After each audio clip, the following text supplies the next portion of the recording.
خواہ آپ کھانا کھا چکے ہیں یا نہیں، بس تھوڑی دیر آرام کرنا دوپہر کے اوقات میں، تاکہ آپ کا جو باقی کا دن ہے وہ صحیح سلامت گزرے اور آپ کے دن کے باقی حصے میں آپ اچھی طرح اپنے کاموں کو سر انجام دے سکیں۔ حضرت علی رضی اللہ تعالی عنہ نے فرمایا کہ میں نے اللہ کے نبی صلی اللہ علیہ وسلم سے سنا تھا، کھانا کھا کر فوراً نہ سویا کرو، کیونکہ اس سے انسان کے دل میں بھی سختی پیدا ہو جاتی ہے۔ اور آج کی تاریخ میں تو یہ بات اس حد تک گہری اور ثابت ہو چکی ہے کہ یہاں پہ ڈاکٹرز کا بھی یہ ماننا ہے کہ انسان کھانا کھا کر فوراً سو جائے تو وہ دل کے مرض میں مبتلا ہو سکتا ہے۔ اور یہی بات 1400 سال پہلے ہمارے نبی صلی اللہ علیہ وسلم نے فرمائی تھی۔ اب آتے ہیں حضرت علی رضی اللہ تعالی عنہ کے اس ارشاد کی طرف جو انہوں نے فرمایا تھا۔ جب ایک مرتبہ حضرت علی رضی اللہ تعالی عنہ کی خدمت میں ایک شخص حاضر ہوئے اور فرمانے لگے، یا علی، صبح سویرے جو انسان سویا پڑا رہتا ہے اس کی قسمت میں کیا کچھ لکھ دیا جاتا ہے؟ تو جواب میں حضرت علی رضی اللہ تعالی عنہ فرمانے لگے، اے اللہ کے بندے، میں نے اللہ کے نبی صلی اللہ علیہ وسلم سے سنا کہ جو بھی انسان صبح کے اوقات میں سویا پڑا رہتا ہے اور وہ فجر کی نماز بھی قضا کر بیٹھتا ہے یا پھر وہ فجر کی نماز ادا کر کے سو جاتا ہے، تو جب فرشتے آسمانوں سے اس کے مقدر کا رزق لے کر زمین کی طرف آتے ہیں اور وہ رزق انسانوں سے بانٹنے لگ جاتے ہیں تو وہ انسان سوئے ہوئے ہوتے ہیں۔ اسی وجہ سے وہ فرشتے وہ رزق واپس لے کر اپنے ساتھ آسمانوں کی طرف لوٹ جاتے ہیں، اور جب وہ نیند سے فارغ ہو کر اٹھتا ہے، بیدار ہوتا ہے، تب ایسے لوگ رزق کی تنگی کی شکایات کرتے پھرتے ہیں۔ آپ نے دیکھا ہوگا کہ جب اکثر لوگ رزق کی تنگی کی شکایت کرتے ہیں، آپ ذرا ان سے پوچھیں، یہ صرف ایک آزمانے کے لیے آپ پوچھیں تو صحیح، آپ جب ان سے پوچھیں گے کہ صبح کتنے بجے اٹھتے ہو تو وہ آپ کو جواب میں لازماً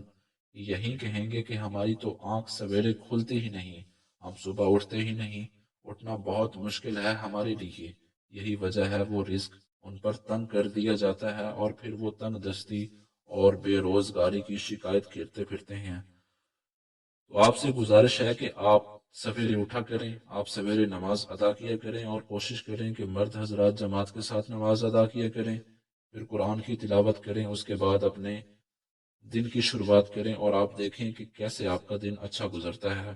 آپ کے دن میں برکت ہوتی ہے۔ اور جو لوگ 12 بجے یا 1 بجے اٹھتے ہیں، ان کے حالات کچھ یوں ہوتے ہیں کہ ان کے دن کے کچھ کام بھی انہیں سمجھ میں نہیں آتے، وہ یہ جان ہی نہیں پاتے کہ آج کا دن حالانکہ کیسے گزرا ہے،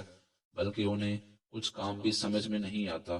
وہ جو کام کرنے لگ جاتے ہیں اور پھر پلک جھپکتے ہی شام اور مغرب کی آذانیں ہونے لگتی ہیں۔ اور جو انسان سویرے جاگتے ہیں وہ اپنے کام پہ بھرپور طریقے سے سر انجام دے پاتے ہیں، ان کے رزق میں بھی برکت ہوتی ہے اور وہ ایک پرسکون اور خوشحال زندگی بسر کرتے ہیں۔ ان کی تنگ دستی کی بھی کوئی شکایت نہیں ہوتی کہ وہ کسی بیماری میں مبتلا ہے، وہ تندرست ہوتے ہیں، ہر بیماری سے فارغ ہوتے ہیں۔ رمضان کے مہینے میں انسان کے صرف کھانے پینے کا شیڈول متاثر نہیں ہوتا، بلکہ سحری میں جاگنے کے سبب دن بھر کی نیند کا شیڈول بھی متاثر ہوتا ہے، جس کی وجہ سے کچھ بے احتیاطیوں کے سبب رمضان کے مہینے میں جہاں صحت بہتر ہونی چاہیے وہیں پر صحت نہ صرف خراب ہوتی ہے بلکہ مختلف بیماریاں بھی گلے پڑ جاتی ہیں۔ روزہ رکھنا صحت کے لیے بہت بہتر ہوتا ہے، مگر جو لوگ رمضان میں سینے میں جلن، گیس اور اس جیسی دوسری بیماریوں کا شکار ہوتے ہیں،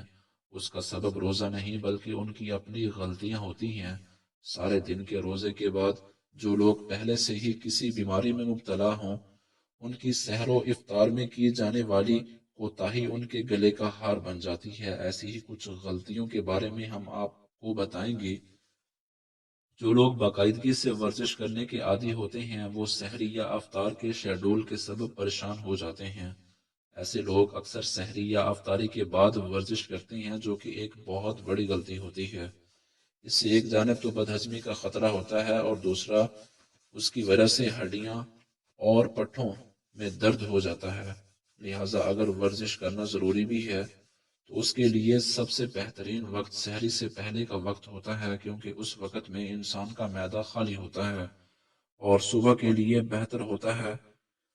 کچھ لوگ رات کو دیر سے کھانا کھا کر سو جاتے ہیں اور نیند کی وجہ سے سحری نہیں کرتے۔ سحری چھوڑنے کی وجہ سے روزے کا دورانیہ بڑھ جاتا ہے، جو کہ جسم کی اندرونی کمزوری میں بہت زیادہ اضافے کر دیتا ہے، جس سے نہ صرف چہرے کی چمک دمک ماند پڑ جاتی ہے بلکہ قوت مدافعت میں بھی کمی واقع ہوتی ہے۔ اس وجہ سے بہتر یہی ہوتا ہے کہ سحری کے وقت میں بھلے ایک گلاس پانی کا ایک کھجور ہی کیوں نہ لی جائے، مگر لازمی طور پر سحری کی جائے۔ افطار کے بعد پیٹ میں جب دن بھر کے بعد غذا جاتی ہے تو انسان سستی کا شکار ہو جاتا ہے۔ اکثر لوگ افطار کے بھاری بھرکم کھانے کھانے کے بعد سونے لیٹ جاتے ہیں، اور ایسی ہی غلطی لوگ سحری کے وقت بھی کرتے ہیں اور کھاتے ہی سو جاتے ہیں، جس کی وجہ سے رمضان کے بعد ایسے لوگ موٹاپے کا شکار ہو جاتے ہیں یا پھر ان کے خون میں کولیسٹرول لیول بڑھ جاتا ہے، جو کہ بیماری کا سبب بن سکتا ہے۔ اللہ پاک ہمیں دین کی سمجھ نصیب فرمائے اور ہمیں نیکوکاروں میں شامل کرے، آمین۔